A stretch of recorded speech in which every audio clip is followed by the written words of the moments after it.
Salam əziz şagirdlər. Siz bu dərsdə 5-ci sinif Azərbaycan tarixinin ilk mövzusu Azərbaycan tarixi fənni necə öyrənilir haqqında məlumatlarla tanış olacaqsınız.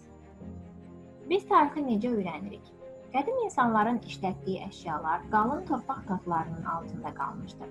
Alimlər bu əşyaları qazıb çıxararaq qədim insanların necə yaşadıqlarını, nə ilə məşğul olduqlarını, nəyi bacardıqlarını öyrənirlər. Onlar daha qədim dövrə aid olan şeyləri sonralar tapılan əşyalarla müqayisə edib, insanların həyat tərzinin zaman keçdikcə necə dəyişdiyini müəyyən edirlər.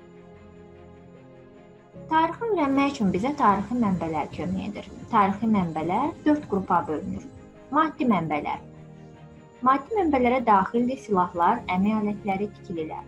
Yazılı mənbələr. Yazılı mənbələrə daxildir daşsannamə sənədlər, fərmanlar, pullar, qəzet və jurnallar. Şifahi mənbələr. Şifahi mənbələrə daxildir dastanlar, əfsanələr, nağıllar və nəhayət görüntülü mənbələr. Görüntülü mənbələrə daxildir televiziya verilişləri, filmlər və fotolar. Maddi mənbələr. İnsanların yaşayış yerləri, qəbir abidələri, silahlar, qala divarları, digər qədim abidələr maddi mənbələrə aiddir.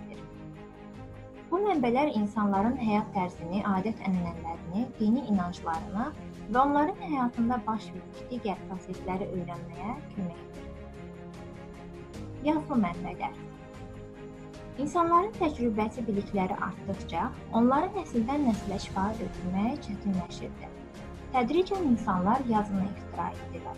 Mütəxəssislər bu yazıları oxumaq üçün böyük əmək sərf edirdilər. Yazılı mənbələr tariximizi öyrənmək üçün xüsusi əhəmiyyətə malikdir. Şifahi mənbələr. Tarixi öyrənmək üçün ən mühüm mənbələrdən biri də şifahi mənbələrdir. Bu mənbələr içərisində ən dəyərlisi Kitab Dədə Qorqud dastanıdır. Bu dastan xalqımızın qədim və zəngin tarixini öyrənməyə imkan verir. Gəlin indi isə təqvimin yaranması haqqında məlumatlarla tanış olaq. Qədim zamanlardan insanlar gecə ilə gündüzün bir-birini əvəz etdiyini müşahidə edirdilər. Gecə-gündüz qədim insanların istifadə etdiyi ilk vaxt ölçüsü idi. Sonralar təsərrüfatın inkişafı ilə bağlı müxtəlif təqvimlər yaradıldı.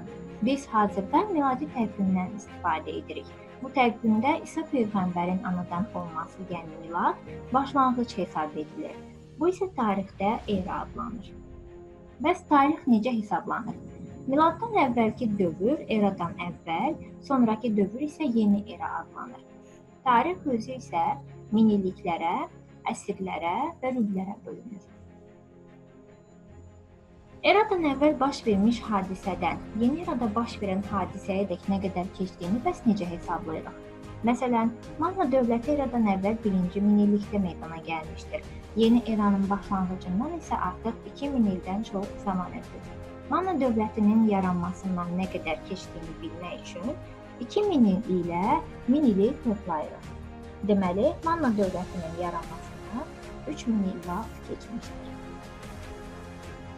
Diqqətinizə görə təşəkkürlər.